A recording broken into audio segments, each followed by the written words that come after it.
To all dear children, today we are studying about different layers of soil and we study about what is soil। तो आज की इस video में हम discuss करने जा रहे हैं कि हमारे पास में जो सोइल होती है, जो मिट्टी होती है, उसकी डिफरेंट लेयर कौन कौन सी होती है और जो लेयर्स होती है वो कहाँ कहाँ पे मिलती है। ठीक है, तो हमारे पास में क्वेश्चन आ गया कि what are the different layer of soil, explain with example. तो हमारे पास में सोइल होती है, उसकी डिफरेंट लेयर कौन कौन सी होती है। तो there are 3 layer of soil. तो हमारे पास में सोइल होती है, उसकी कितनी लेयर होती है, 3। इसका मतलब हो गया कि इसमें हमारे पास मिट्टी होती है, उसकी कितनी लेयर होती है, 3। तो सबसे हमारे पास में जो सबसे लेयर होती है, सबसे नीचे वाली लेयर कौन सी होती है, बेड रॉक। देखो at the bottom the big pieces of rocks are called bedrock. जैसे हमारे पास में जो सबसे नीचे वाली जो लेयर होती है वो कौन सी होती है, बेड रॉक। तो बेड रॉक में क्या होते हैं कि जो मोटे मोटे पत्थर होते हैं, रॉक्स होते हैं, ठीक है, तो उनके जो बड़े बड़े पीसेज होते हैं वहाँ पे जमा होते हैं। तो उस जो लेयर होती है जो सोइल की, उसको हम क्या बोलते हैं, बेड रॉक। उसके बाद में उससे जो ऊपर वाली जो लेयर होती है वो कौन सी होती है, सब soil. The soil above the bed rock is called सब सोइल। दो सोइल होती है, जो बेड रॉक से ऊपर वाली जो सोइल होती है उसको हम क्या बोलते हैं, सब सोइल।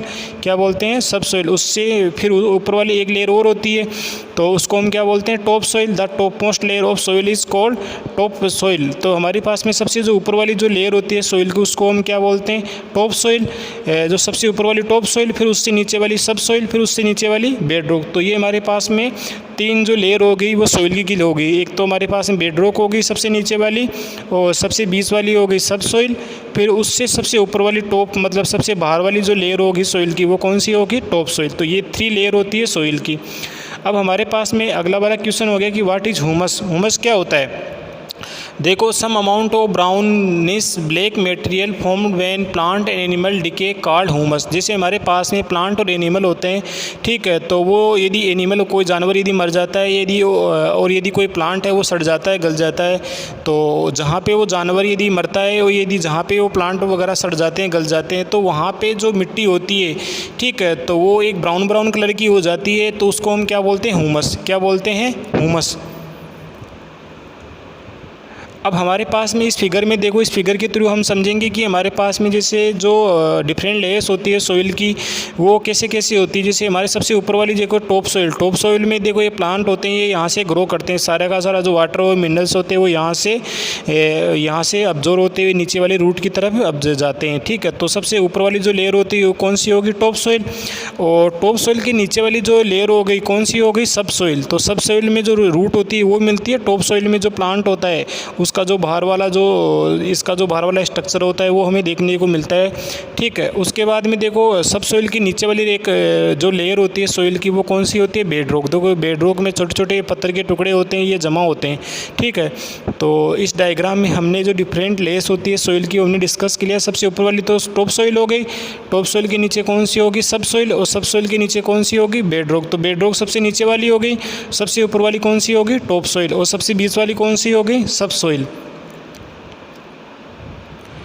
अब हमारे पास में अगला वाला क्वेश्चन है व्हाट इज़ सॉइल इरोजन। जैसे हमने पिछले वीडियो में डिस्कस किया था कि हमारे पास में जैसे मिट्टी होती है, ठीक है, तो मिट्टी में कुछ रीजन्स होते हैं जिन कुछ ऐसे ओवरग्रेजिंग के कारण, कटिंग डाउन ऑफ ट्रीज़ के कारण मिट्टी पे कटाव लग जाता है, तो उसको हम क्या बोलते हैं, सॉइल इरोजन। तो क्वेश्चन आ गया कि व्हाट इज़ सॉइल इरोजन। मिट्टी का कटाव क्या होता है, wearing away of soil by wind और water is called soil erosion. Soil erosion का मतलब क्या होता है कि हमारे पास में जैसे मिट्टी होती है और उस मिट्टी पे जैसे तेज़ हवा आती है तो मिट्टी उड़ के दूसरी जगह पे चली जाती है, तो वहाँ पे मिट्टी का कटाव हो जाता है।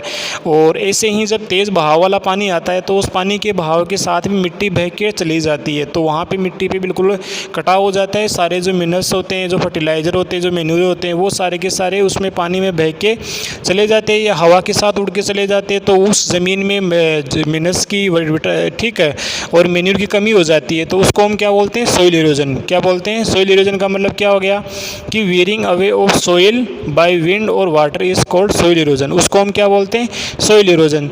हवा और पानी के द्वारा मिट्टी का एक जगह से बह के दूसरी जगह पे चले जाना, उसको हम क्या बोलते हैं, सॉइल इरोजन।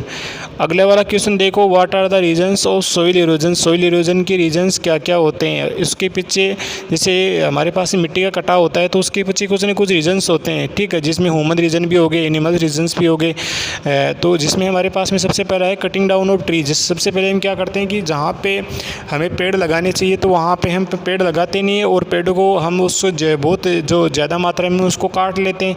तो जितने भी फॉरेस्ट होते हैं, ठीक है, तो जंगल वगैरह होते हैं, वो हमको डे बाई डे हम उनको काट रहे हैं, जिसकी वजह से क्या हो रहा है कि सॉइल इरोजन हो रहा है, मिट्टी में क्या लग रहा है, कटाव लग रहा है।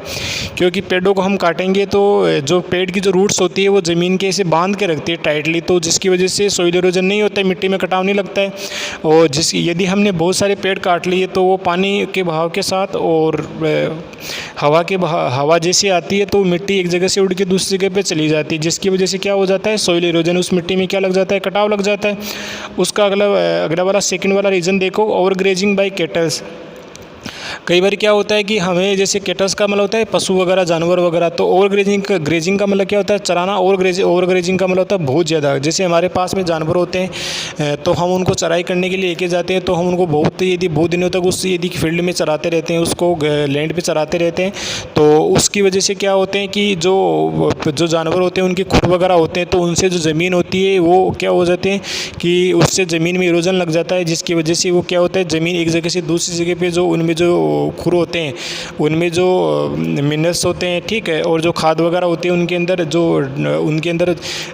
जो खुरों के द्वारा एक जगह से दूसरी जगह पे चली जाती है, ठीक है। तो जिसकी वजह से क्या होता है कि मिट्टी में कटाव लग जाता है, और उस जो खेत होता है उसमें मैन्यूर वगैरह की खाद की कमी हो जाती है, ठीक है, मिनरल्स की कमी हो जाती है।